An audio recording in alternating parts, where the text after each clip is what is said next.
তারা উত্তম দূর বলগা নাই।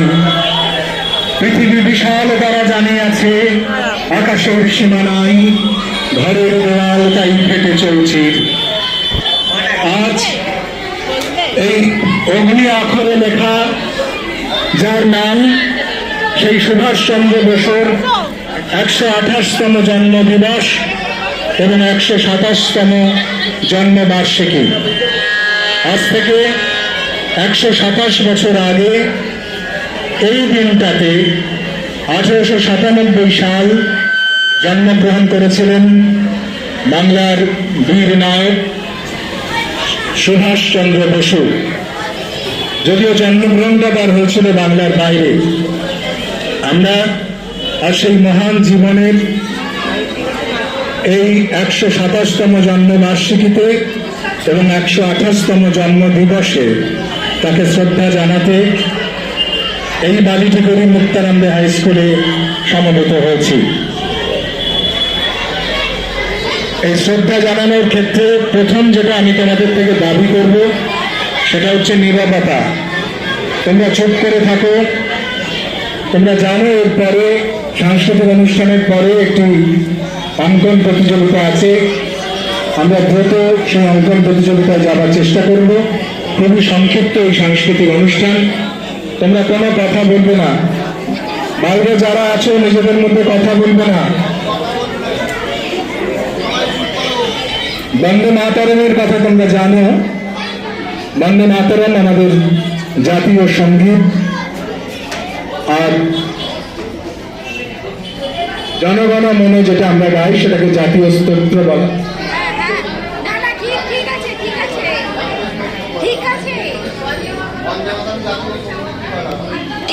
ঠিক আছে যেটা বলছি জাতীয় স্তোত্র। আমরা সেই বন্দে মাতরম, তোমরা জানো যে স্বাধীনতা আন্দোলনে বিপ্লবীদের বাণী ছিল বন্দে মাতরম। বন্দে মাতরম মানে হচ্ছে মা তোমাকে বন্দনা করি। শত অত্যাচারের মাধ্যমেও তাদের যখন দমন করা যেত না, তাদের কণ্ঠ গর্জে উঠত বন্দে মাতরম।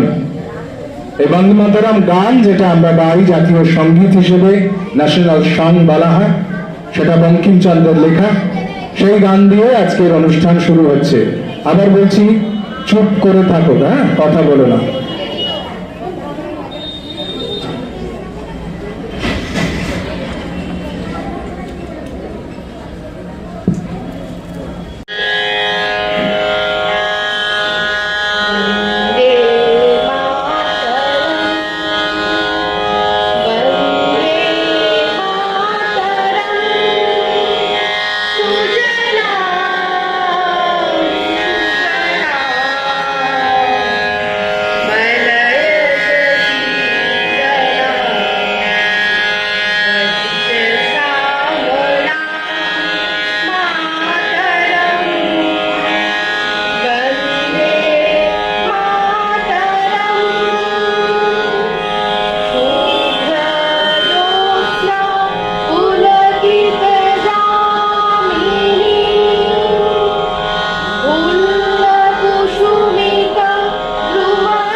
নেতাজি এই আজাদ হিন্দ ফৌজের সর্বাধিনায়ক ছিলেন, কিন্তু প্রথম সর্বাধিনায়ক ছিলেন মোহন সিং।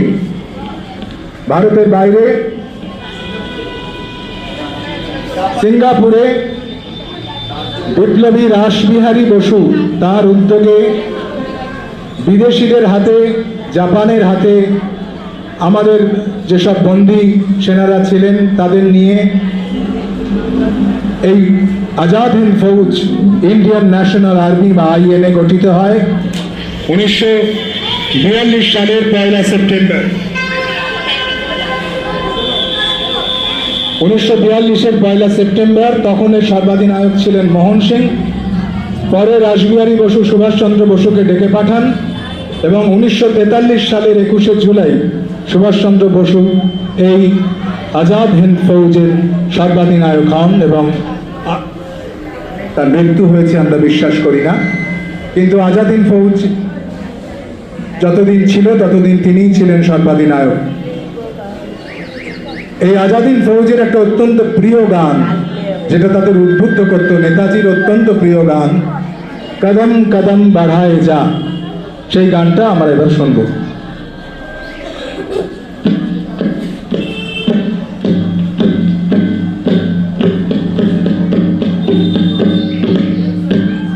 कदम कदम बढ़ाया खुशी के गीत गाए जा, ये जिंदगी है कौम की तू कौम के लुटाए जा। कदम कदम बढ़ाए जा खुशी के गीत गाए जा, ये जिंदगी है कौम की तू कौम के लुटाए जा। तू शेर हिंद आगे बढ़ बने से फिर भी तू न डर, बुरा के दुश्मनों का सर जो से बदन बढ़ाए जा।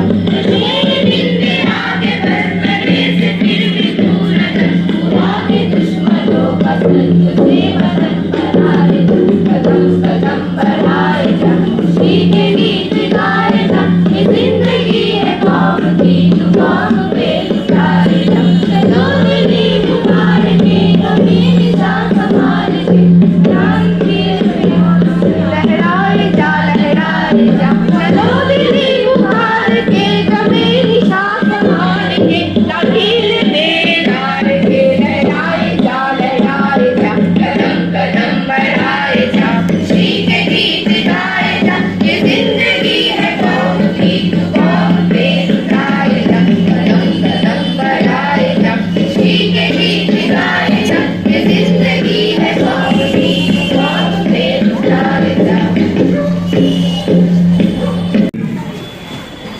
তারা ঘোষণা করেছিলেন ভারত স্বাধীন এবং সেই সরকারের জাতীয় সঙ্গীত ছিল আজকের যে জাতীয় সঙ্গীত সেই জনগণ মন, কিন্তু গাওয়া হতো হিন্দিতে। আমরা সেটা দিয়ে এই অনুষ্ঠান শেষ করব। এই আজাদ হিন্দ সরকারের প্রথম বার্ষিক সমাবর্তন উৎসব হয় এবং সামরিক সমাবেশ হয় রেঙ্গুনে, বর্মার রেঙ্গুনে। সেখানে নেতাজি প্রথম সবার সামনে ভাষণ দেন। আমরা একটু শুনেনি উনি কি বলেছিলেন। উনি বলছেন, এখানে একটু কথা না বললে ভালো হয়, মাইকের সামনে।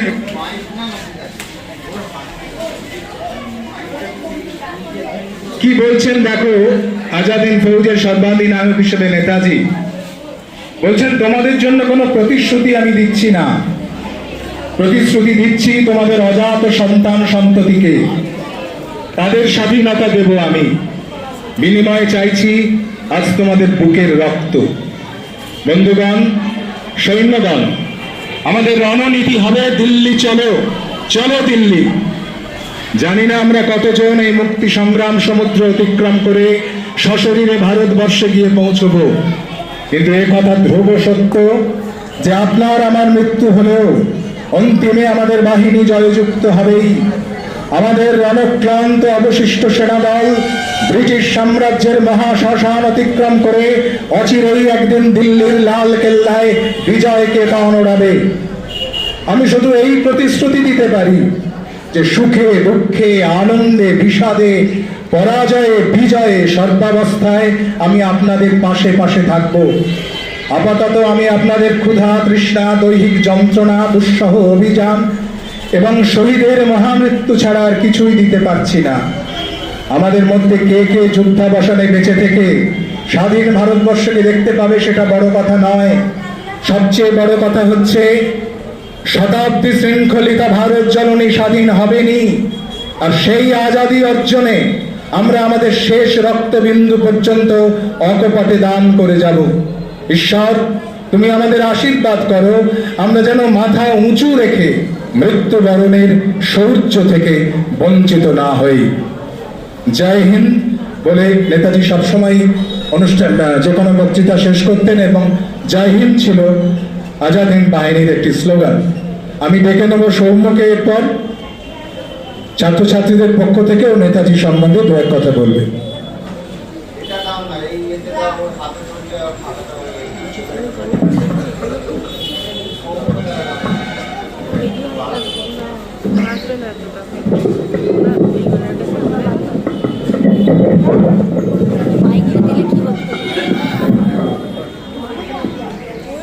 নমস্কার, আমি সৌম্যদীপ মণ্ডল। আমি 10ম শ্রেণীতে অধ্যয়ন করছি। ভারতের স্বাধীনতা সংগ্রামের মুক্তিপথের বিজয় প্রতীক ভারতবাসীর প্রিয় নেতাজি। তিনি দুর্গম পথের নির্ভীক যাত্রী, প্রকৃত অর্থেই তিনি ছিলেন দুঃসাধ্যের সাধক। তাঁর উক্তি, ভারতই আমার প্রথম প্রেম এবং একমাত্র প্রেম, সে প্রেমের কাছে আমার সর্বস্ব নিবেদিত। তিনি ছিলেন ভারতের স্বদেশ প্রেমের জীবন্ত বিগ্রহ। ভারতের এই বীর সন্তান, এই নেতাজি সুভাষচন্দ্র বসুর আজ 128তম জন্মবার্ষিকী। এই স্বাধীনতা সংগ্রামী নেতাজি সুভাষচন্দ্র বসু 1897 খ্রিস্টাব্দে 23শে জানুয়ারি ওড়িশার কটক শহরে জন্মগ্রহণ করেন। তার পিতা জানকীনাথ বসু, তিনি ছিলেন কটক কোর্টের বিশিষ্ট আইনজীবী, এবং মাতা প্রভাবতী দেবী, তিনি ছিলেন দয়ার প্রতিমূর্তি। নেতাজি সুভাষচন্দ্র বসু কটকে থাকাকালীন ব্যাপটিস্ট মিশনারি স্কুলে প্রথম শিক্ষা শুরু করেন। পরে র্যাভেন্স কলেজিয়েট স্কুলে ভর্তি হন। এখানে তিনি প্রধান শিক্ষক বেণীমাধব দাসের উৎসাহে এবং সহচর্যে তিনি পরাধীন মাতৃভূমি শৃঙ্খল মোচন করার প্রথম অনুপ্রেরণা লাভ করেন। সুভাষচন্দ্র বসু কটক থেকে প্রবেশিকা পরীক্ষায় 2য় স্থান অধিকার করেন। তারপর তিনি প্রেসিডেন্সি কলেজে ভর্তি হন। এই কলেজে পড়াকালীন ওটেন সাহেব নেতাজি সুভাষচন্দ্র বসুর সামনে তার দেশমাতৃকা সম্পর্কে গালিগালাজ করায় সুভাষচন্দ্র বসু তাকে প্রহার করে বসেন। এই অপরাধে তাকে কলেজ থেকে বিতাড়িত করা হয়। তিনি তারপর অনেক চেষ্টার পর স্কটিশ চার্চ কলেজে ভর্তি হন। সেখান থেকে দর্শন শাস্ত্রে অনার্স করে বিএ পাস করেন। এরপর তিনি বিলেতে যান। সেখান থেকে আইসিএস পরীক্ষায় তিনি 4র্থ স্থান লাভ করেন। তারপর দেশে ফেরার পর তিনি চাকরির দিকে না গিয়ে দেশবন্ধু চিত্তরঞ্জন দাসের নেতৃত্বে দেশের কাজে ঝাঁপিয়ে পড়েন। এই কাজের জন্য তিনি তার মায়ের কাছে অনুমতি আদায় করেন। তার মায়ের প্রতি তার শ্রদ্ধা ভালোবাসা এতটাই গভীর ছিল যে তিনি তার মা এবং তার মাতৃভূমিকে সমান চোখে দেখতেন। রাজনৈতিক জীবনে সুভাষচন্দ্র 2বার জাতীয় কংগ্রেসের সভাপতি নির্বাচিত হন। তারপর এই নিয়ে গান্ধীজির সঙ্গে তার মতবিরোধ হওয়ায় তিনি জাতীয় কংগ্রেসের পদ ত্যাগ করেন এবং তিনি নিজে ফরওয়ার্ড ব্লক নামে নতুন দল তৈরি করেন। সেই দলে তিনি দেশবাসীকে স্বাধীনতার আন্দোলনে ঝাঁপিয়ে পড়ার জন্য উদ্বুদ্ধ করেন এবং তিনি বলেন যে তোমরা আমায় রক্ত দাও, আমি তোমাদের স্বাধীনতা দেব। এই অপরাধে তাকে তার কলকাতার এলগিন রোডের বাড়িতে গৃহবন্দী রাখা হয়। এই সময় তিনি তার ভাইপো শিশির বসুর সাথে এক রাত্রে এই দেশ ছেড়ে ছদ্মবেশে রাশিয়া, জার্মানি, জাপান হয়ে সিঙ্গাপুরে যান। তারপর সেখান থেকে তিনি আজাদ হিন্দ ফৌজের সর্বাধিনায়ক হয়ে সবার কাছে নেতাজির নামে পরিচিত হন। তারপর দ্বিতীয় বিশ্বযুদ্ধের সময় যখন ব্রিটিশের চিরশত্রু ছিল জাপান ও জার্মানি, সেখানে নেতাজি সুভাষচন্দ্র বসু দিল্লি চলো অভিযানের ডাক দিলেন। তারপর যখন ঘটনাক্রমে দ্বিতীয় বিশ্বযুদ্ধের মোড় ঘুরে গেল, তখন নেতাজির সংগ্রামও ব্যর্থ হয়ে পড়ে। এই ভারাক্রান্ত মন নিয়ে, পরাজয়ের বেদনা নিয়ে তিনি বিমানে জাপান যাত্রা করেন। জাপানে যাওয়ার সময় এই বিমান দুর্ঘটনা হয় এবং নেতাজির সেখানে মৃত্যু হয়, এই ঘোষণা করা হয়। কিন্তু এই ঘটনা রহস্যাবৃত। ভারতের সচেতন নাগরিক কিন্তু আজও একথা বিশ্বাস করেন না। তার মৃত্যু আমাদের কাছে অজানা, তিনি আমাদের কাছে চিরকালই অমর হয়ে আছেন এবং থাকবেন। এসো আমরা এই বিশ্বাস নিয়ে ভারতের নাগরিকরা তার জন্মদিবস পালন করি এবং তাকে শ্রদ্ধা জানাই। নেতাজি আজ আর নেই, কিন্তু তার আদর্শ দেশের তরুণ সমাজকে নতুন পথ দেখাবে। এই বক্তব্য নিয়ে আমি আমার কথা শেষ করলাম।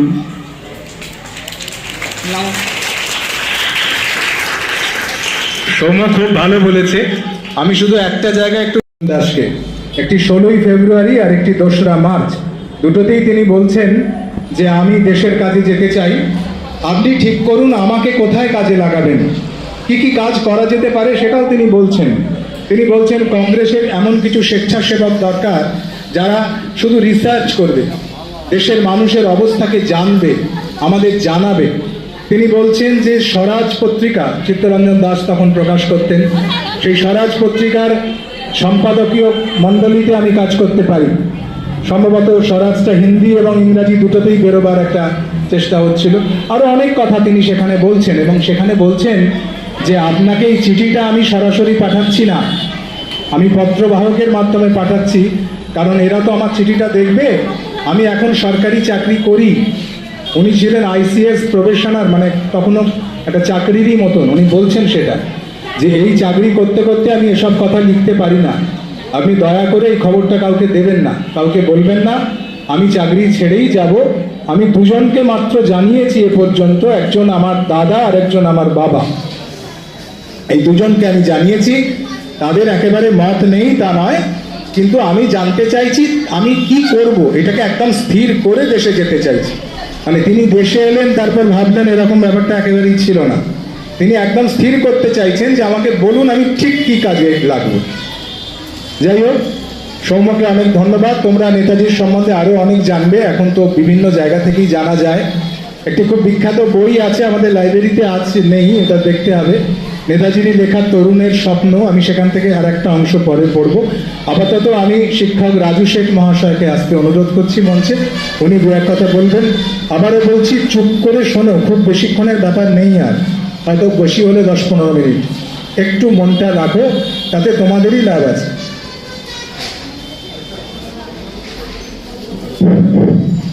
হ্যালো হ্যালো, আরেকটু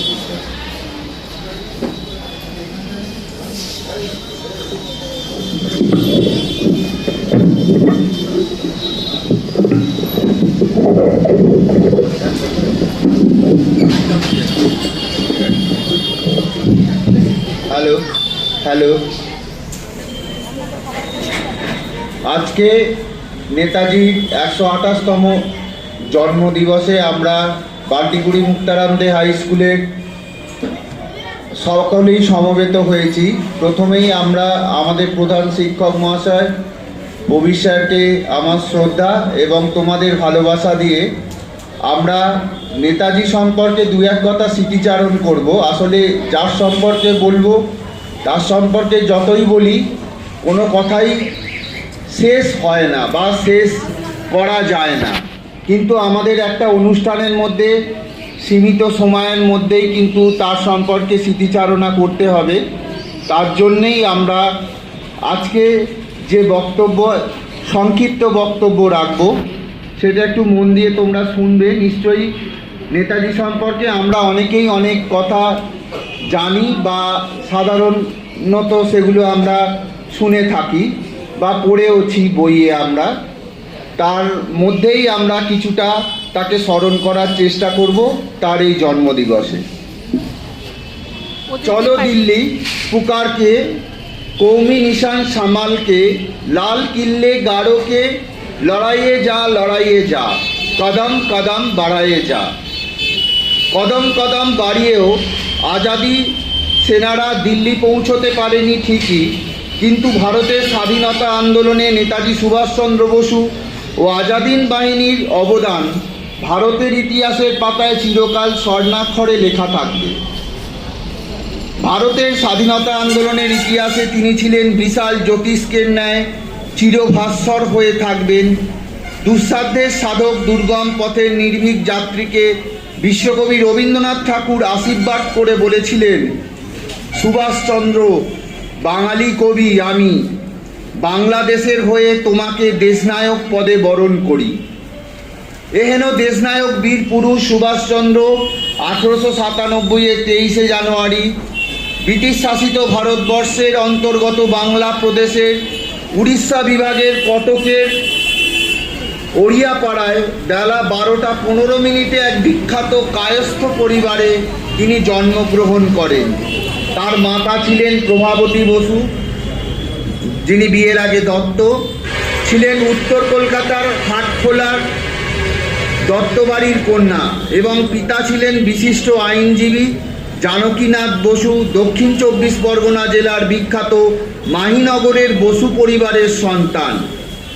সুভাষচন্দ্র ছিলেন তার পিতামাতার 14তম সন্তানের মধ্যে 9মতম এবং পুত্র হিসাবে ষষ্ঠ স্থান, মানে তার স্থান ছিল ষষ্ঠ। তার লেখাপড়া শুরু হয়েছিল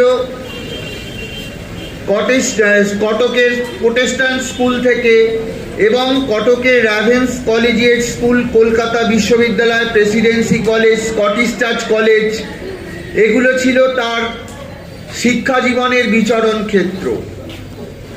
এখানেই বলা দরকার যে র্যাভেন্স স্কুলে পড়ার সময় তিনি তার আদর্শ শিক্ষক, ফ্রেন্ড, ফিলোসফার অ্যান্ড গাইড, প্রধান শিক্ষক বেণীমাধব দাসের সান্নিধ্যে আসেন এবং ছাত্র জীবন থেকেই সুভাষচন্দ্র ইংরেজ শাসন বিরোধী এক তীব্র মনোভাব পোষণ করতেন। এ প্রসঙ্গে একটি ঘটনার আলোকপাত না করলেই নয় যে 1916 ফেব্রুয়ারি মাসে প্রেসিডেন্সি কলেজের ভারত বিদ্বেষী ইতিহাসের অধ্যাপক ফার্ডি এফ ওটেন সাহেবের ছাত্রদের হাতে লাঞ্ছিত হলে সরকার সুভাষচন্দ্রকে দোষী সাব্যস্ত করে কলেজ বিশ্ববিদ্যালয় থেকে বহিষ্কার করেন। আসলে ঘটনাটির প্রকৃত অপরাধী যিনি ছিলেন তার নাম ছিল অনঙ্গমোহন দাম সহ কয়েকজন ছাত্র। তাদের শাস্তির হাত থেকে বাঁচাতে সুভাষচন্দ্র তখন নীলকণ্ঠের মতো নিজের মাথায় সমস্ত শাস্তি তুলে নেয়। এহেন সুভাষ সিভিল সার্ভিসে লোভনীয় চাকরি প্রত্যাখ্যান করেন, ভারতীয় রাজনীতির সঙ্গে নিজেকে প্রত্যক্ষভাবে সংযুক্ত করেন। ব্রিটিশ সরকার তাকে 11 বার কারারুদ্ধ করেও দমাতে পারেননি। তার বিখ্যাত উক্তি ছিল, তোমরা আমায় স্বাধীনতা দাও, তোমরা আমায় রক্ত দাও, আমি তোমাদের স্বাধীনতা দেব। 1921-এর 22 এপ্রিল সুভাষচন্দ্র আইসিএস চাকরিতে ইস্তফা দিয়ে ভারতে ফেরার সময় সহযাত্রী হিসাবে বিশ্বকবি রবীন্দ্রনাথ ঠাকুরের সান্নিধ্য লাভ করেন। পরে তাদের মধ্যে যথেষ্ট ঘনিষ্ঠতা বৃদ্ধি পায়। 1921-এর 16 জুলাই বোম্বেতে গান্ধীজির সঙ্গে সাক্ষাৎ করলেও তার মন ভরেনি। কলকাতায় ফেরার পর দ্বিতীয়বারের চেষ্টায় দেশবন্ধুর সঙ্গে তার দেখা হয়। মুগ্ধ হয়ে যান দেশবন্ধু চিত্তরঞ্জন দাসের ব্যক্তিত্ব কথায়। পরবর্তীতে তিনি ছিলেন সুভাষচন্দ্রের রাজনৈতিক গুরু। 1930-এ কারারুদ্ধ অবস্থাতেই তিনি কলকাতা কর্পোরেশনের মেয়র নিযুক্ত হন। তিনি ভারতের পূর্ণ স্বাধীনতা ও সমাজতন্ত্রের আদর্শের বিশ্বাসী একজন ব্যক্তিত্ব স্বরূপ ছিলেন। 1938-এ 18 জানুয়ারি ভারতের জাতীয় কংগ্রেসের জেনারেল সেক্রেটারি আচার্য জে.বি. কৃপালিনীর ঘোষণা মোতাবেক কংগ্রেসের আগামী 51তম হরিপুরা অধিবেশনের সভাপতি মনোনীত হন। এজন্য বিশ্বকবি রবীন্দ্রনাথ ঠাকুর সুভাষচন্দ্রকে শান্তিনিকেতনে বিপুল সম্বর্ধনা জানান।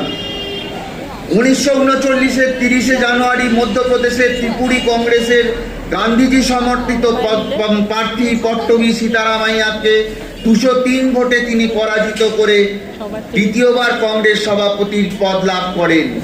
কিন্তু তিনি ছিলেন জাতীয় কংগ্রেসের প্রথম নির্বাচিত সভাপতি।